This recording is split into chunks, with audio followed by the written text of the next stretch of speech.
Lindsay here, the Frugal Crafter. I got some cool news. I'm going to be giving away a set of stamps on my blog today. Giving away some stamps that I used today anyway. And I want to show you this. This is the Mother's Day set. I will have a link to this. It's by artneco.com and it's got gorgeous silhouettes of kind of Victorian children and fairies. It's perfect for Mother's Day. There's a couple other stamps that aren't on this page because we're going to use them.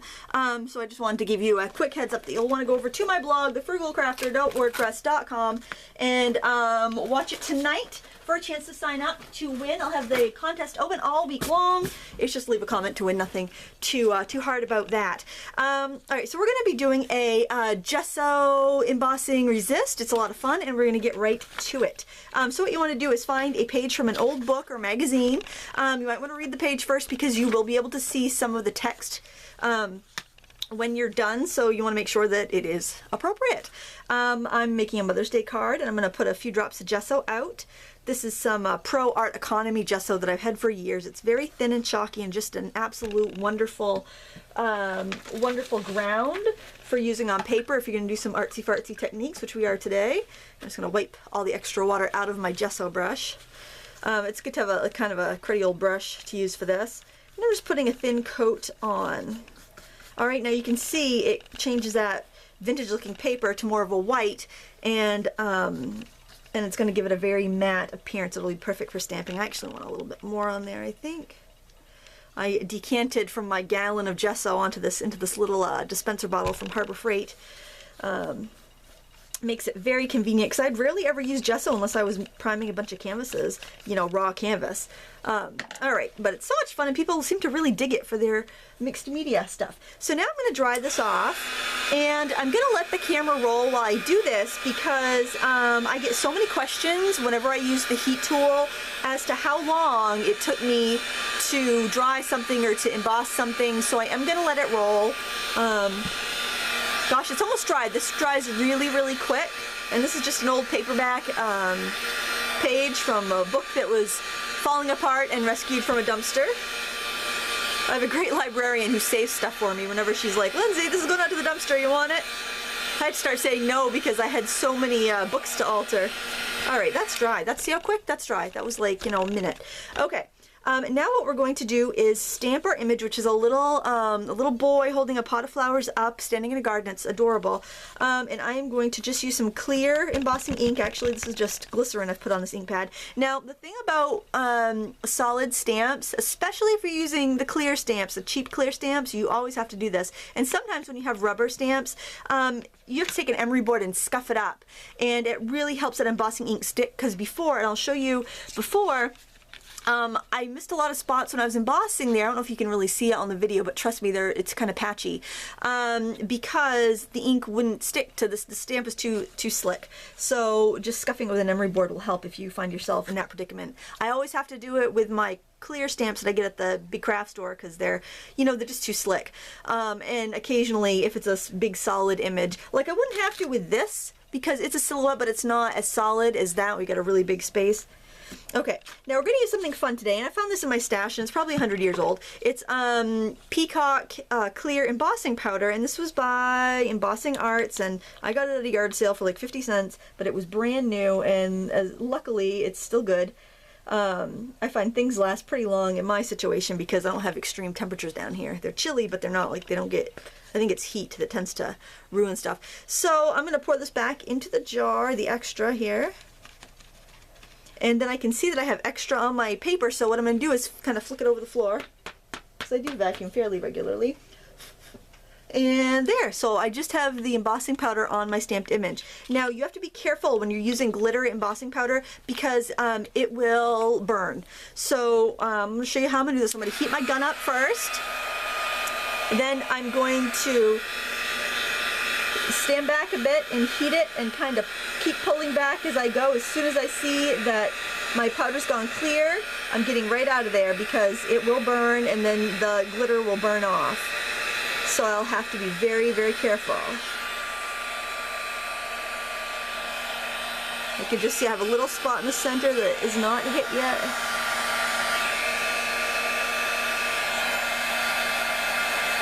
And did you see that smoke? I don't know if you saw that on there. That was the glitter burning. I think I burnt a little bit of it. It'll still give me the resist.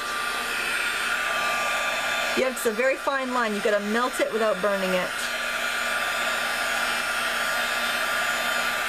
Alright, let's see that. I think I did burn a little bit because I've got some that's not shiny. But it will still work for our purposes, I think. Yep. Okay, so you can see that everything's embossed, but not everything is shiny. It's kind of tricky. I've just used this for the first time today, so hey, I'm not perfect, but I'm not going to re-roll it either. Alright, so then use your ink, whatever dye-based ink you have, and just sponge on. Oops, I'll turn it around so it's right side up for you. Sponge on your ink. Now you can do this with any clear embossing powder. I just thought that the sparkle stuff was kind of fun, and you're better off to use a more detail or finer ground embossing powder than your UT for this, because the big chunks of UT won't capture as much detail. And with this image, I really want to make sure that the detail was captured so you could really see what it was and not just a blob. And so you can still see some of the words there, so you want to make sure that whatever book you're using is appropriate for the occasion. And now this technique is called Stamp in the Hand, and we're going to do this in a couple different ways today. So you kind of hold it up, and this is great for if you want to get you have like kind of a specific stamp, but you want to get a little more use out of it. So I'm just doing this to give a little bit of texture in the background. So this is like some fairies holding up these branches with heart branches. So I just wanted to have kind of a little bit of a texture back there. So that technique works really well for that. And we'll be doing that again on something else. Now, you want to have a dry tissue. And you just want to kind of buff the embossed area. And that is going to remove the ink from your embossed design.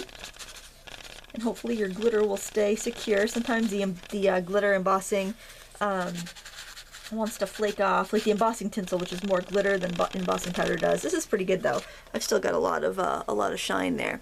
All right, I'm gonna heat set this again to dry it, but I'm gonna be very careful. I'm gonna just heat kind of the area on the outside. And I'm actually going to set this aside to dry a little bit further before I go ahead and die cut it. So now we're going to prepare the base of our card.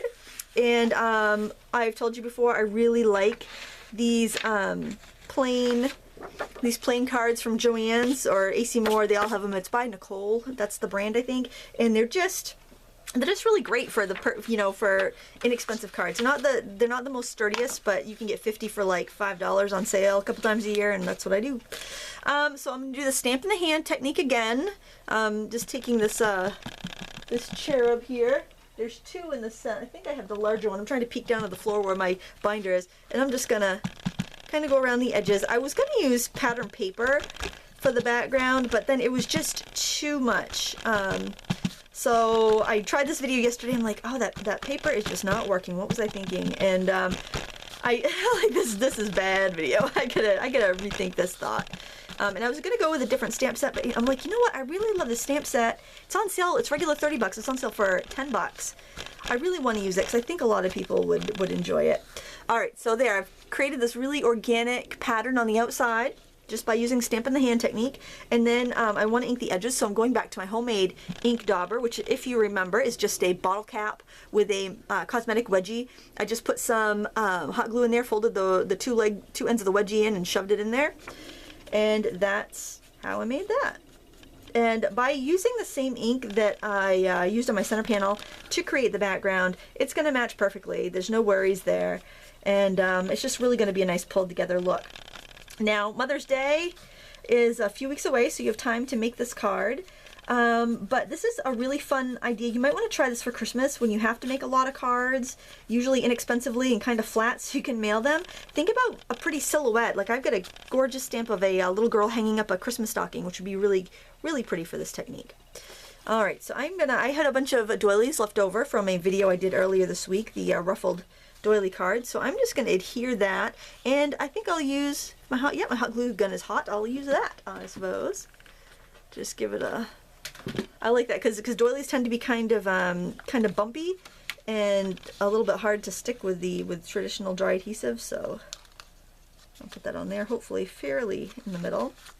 I dyed a bunch of these doilies because I'm like, these are gorgeous. I could use these for a bunch of different things. And then with my homemade bow jig. My husband made me this bow jig, and I showed it, this bow making jig, and I showed a video on it, and my husband agreed to sell them in my Shopping Made shop, and in about 24 hours we're almost sold out of what we have for supplies, so we're gonna have to make some more with our other supplies to before, and I'll have to relist it. I think I have 3 left. We have supplies to make 3 more. Holy moly, I can't believe how much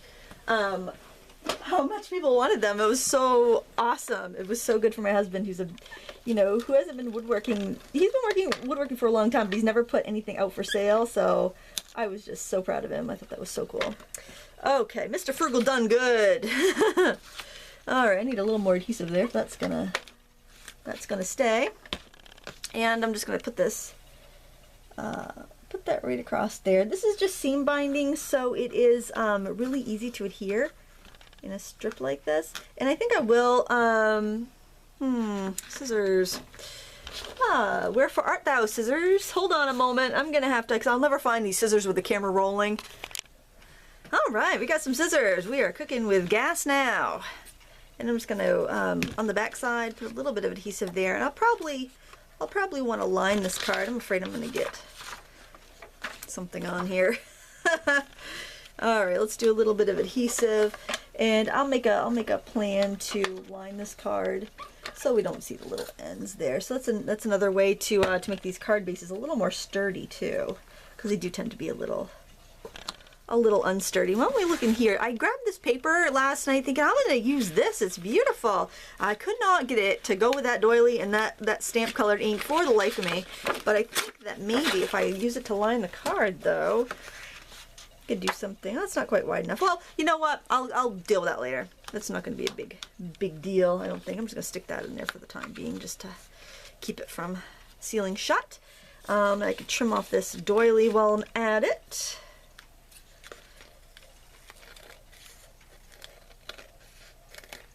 Or I could have just glued it down to the back, but that looks good. And I'm going to hot glue this bow right on top of there. I do like to use my hot glue gun on cards, and I have no problem. I haven't had any problems with things coming apart in the mail because of it, so so I'm going to continue to use it. All right. Okay, so this actually looks pretty just the way it is. So our we're also going to want to have a tag or something here to, say Happy Mother's Day. So let's see. I've got these paper mart tags. It might be kind of cute, maybe just kind of like that. So I think I kind of like the look of that, just kind of tucked in there. So what I'm going to do is grab my scrap paper again so I can stamp and ink. So if I want it to go like that, then I want my Happy Mother's Day a little bit tipped there. I use a stamp on my other ruffle. I'm gonna have so many Mother's Day cards. I'm gonna have to have a Mother's Day card sale. Anybody need a Mother's Day card? Send me a message. Selling them cheap. I got a lot of them, and I have no craft fairs planned between now and Mother's Day. I always give my ink a couple seconds to transfer, so that's why I'm holding it there.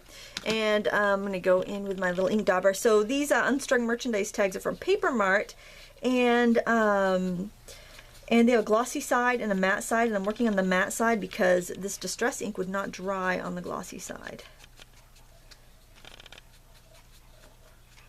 All right. And this Happy Mother's Day stamp is from that same set from artneco.com.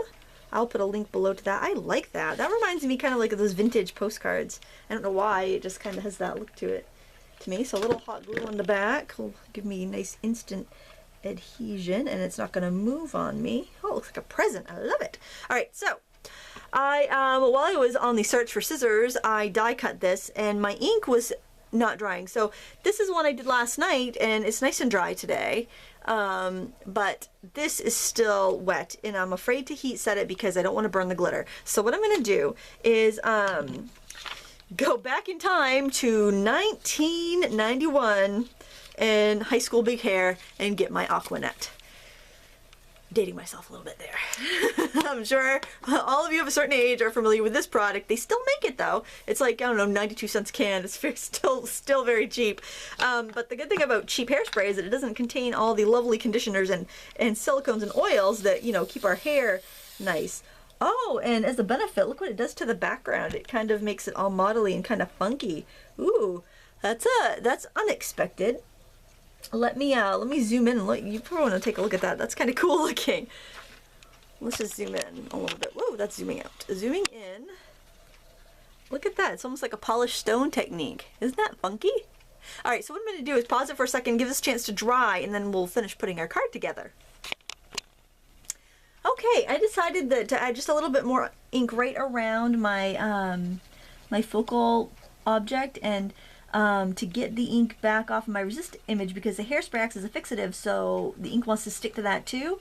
I am just using a Q-tip just to kind of wipe away some of it, so I still have my image there. And something else I did was I used that ink to actually stamp my envelope with that same image, just so you have that as well, to kind of if you kind of lose some of the shape, it really shows you what it is on the envelope too, which kind of just gives you a little bit, I don't know, makes it match, and it's kind of snazzy, and I like matching envelopes, so there you have it. All right, and the hairspray works really well as a fixative. I'm gonna zoom back out, and we're gonna finish this card. And let's see, I think I'll tuck that right in there, and I think I'll adhere it with a little ATG, because I'm afraid I don't want to put the heat behind the embossed image, because that might be bizarre. It might melt on me. So I'm actually going to stick this just on my scrap paper to put my adhesive, just in case there's any wet ink that I just applied a little bit extra around the feature focal image. And I'm going to stick that right here, and I feel like this needs some buttons or something, so why don't I go grab some buttons and we'll add those to the card, and this time we'll really be done. Back with a jar of buttons. I do have I like to sort most of my stuff by color, so that works out really well when I'm here making a card. And put one more on there. Things look good in threes. Oh, I like this little guy here.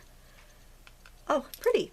All right, so if you get a button with a shank on the back and you want to use it on a card, take a pair of wire cutters and you can just snip it right off like that. And plastic is softer than metal, so it doesn't damage your wire cutters. I don't do it too often. And I mean, if you've got fine jewelry pliers, you might want to have just a cheapo, you know, Harbor Freight, you know, $2 set of like diagonal pliers to do that with, rather than using your nice jewelry pliers. But it's I'll make all those shanked buttons useful, because some of those buttons with shanks are just gorgeous. And another tip is, if you have like clothes you're tossing that aren't quite good enough to give to Goodwill, but so you're gonna throw them away, you take your buttons off and keep them for your craft projects.